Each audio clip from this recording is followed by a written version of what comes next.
The denunciation of the young is a necessary part of the hygiene of older people, and greatly assists the circulation of the blood. To be a writer you have to be out in the world, you have to risk yourself in the world, you have to be immersed in the world, you have to go out looking for it. This becomes harder as you get older because there's less energy, the days are shorter for older people and it's not so easy to go out and immerse oneself in the world outside. For a long time I was trying to be poppier and younger. I didn't want to be on public radio or do any of that stuff for older people. Then I realized that that is exactly what I listen to. Why do we love our grandparents so much? Part of the reason I think has to do with the tremendous natural affection and affinity that kids have for older people, whether they are their actual grandparents or not. So many older people, they just sit around all day long and they don't get any exercise. Their muscles atrophy, and they lose their strength, their energy and vitality by inactivity. My kids don't think, for 1 minute, about where people are born, what language they speak, what color they are. There's an innocence about young people that is only influenced by older people.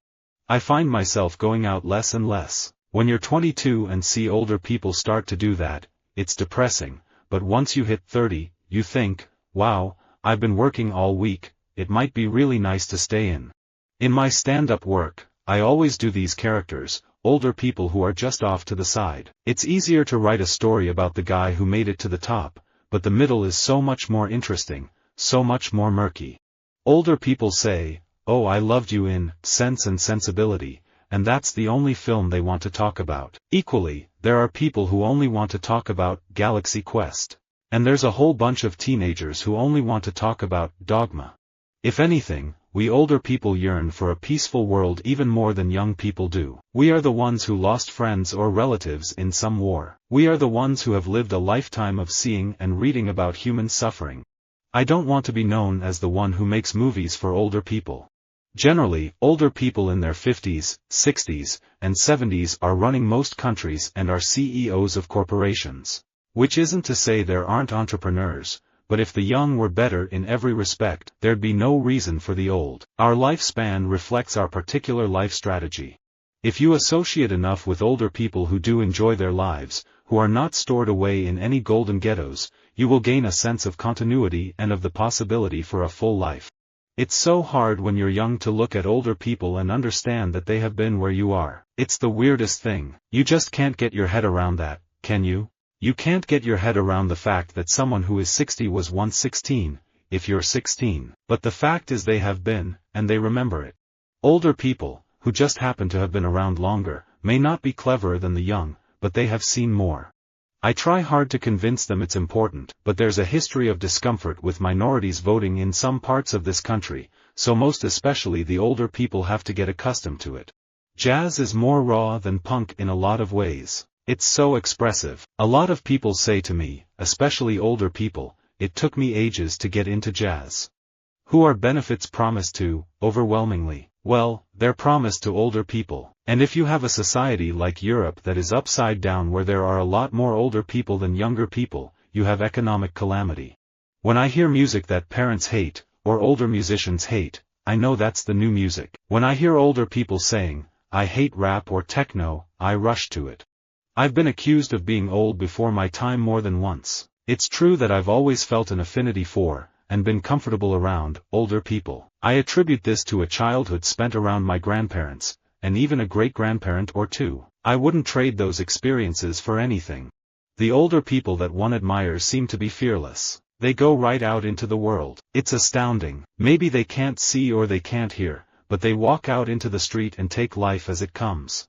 They're models of courage, in a strange way. One of the problems with computers, particularly for the older people, is they were befuddled by them, and the computers have gotten better. They have gotten easier to use. They have gotten less expensive. The software interfaces have made things a lot more accessible. I do feel that the trend is away from ageism and toward a recognition that older people have a unique voice. I always had an affinity for older people. I had a job delivering newspapers, and one place I had to go was an old people's home.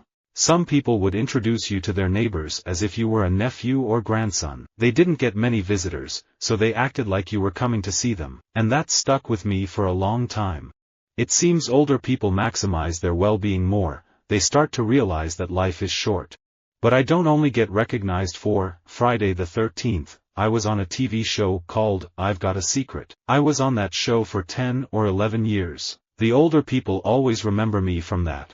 There's an assumption that my audience is all these bearded twats from Dalston, but actually, quite a lot of older people go. For them, it's like pre-alternative comedy, when there was Dave Allen or Jackie Mason or someone. Also, weirdly, because I don't really swear, they're not scared off. The wisdom and experience of older people is a resource of inestimable worth. Recognizing and treasuring the contributions of older people is essential to the long-term flourishing of any society. I think women and children and older people are the three least respected groups in our society.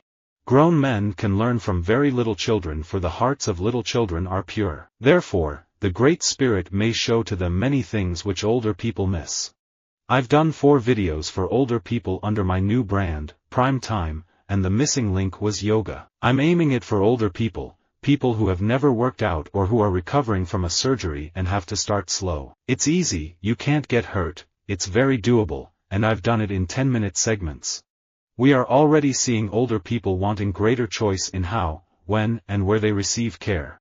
My fans saw Roll Bounce, but also that older crowd who might not have been familiar with me on the music tip saw Roll Bounce and loved it. Roll Bounce opened up that door for me to have older people love Bow Wow, and opened up that door so all of the kids would love Bow Wow. My fan base is really diverse, it's all ages and all colors. I think older people can appreciate my music because I really show my heart when I sing, and it's not corny. I think I can grow as an artist, and my fans will grow with me. In 2008, when the real estate market blew up, it principally hurt older people who saw the value of their houses go down, along with their pension plans. Older people may have always existed throughout history, but they were rare. You can never stop, and as older people, we have to learn how to take leadership from the youth, and I guess I would say that this is what I'm attempting to do right now. If younger people see older people who haven't planned ahead and have to rely on charity, the young will be more likely to provide for the future. Today, when someone plans poorly, the only consequence people see is a demand for more government. I tend to write about more than one generation because as a child I had contact with more than one generation. It was normal to be around older people.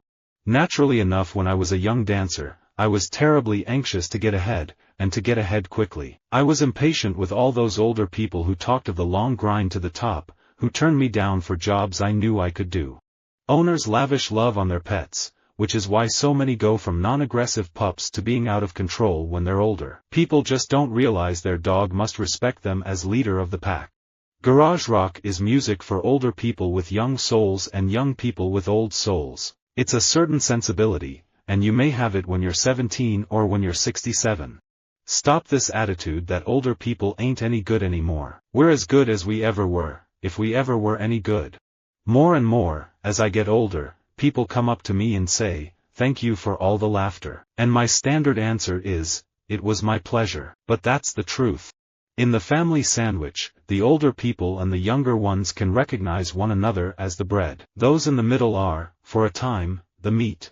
Part of what I loved, and love, about being around older people is the tangible sense of history they embody. I'm interested in military history, for instance, because both my grandfathers fought in World War II. I'm interested in writing because one of those grandfathers wrote books.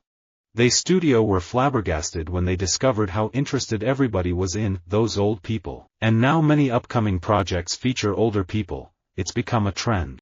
Prior to that, I had associated this music with older people, like my father. Club culture is always going to be a reflection of youth culture, but I think we're maybe moving into a time when the club is a place where older people can go, too. And it's a place people go to connect to themselves. It's not always about the party. It's also about letting off steam and expressing yourself and connecting to other people. People think that young people don't care about things, but I think they do care. They just aren't super interested in conforming to what older people think are the right way to do things. Visit our website for more quotes, quoting.com.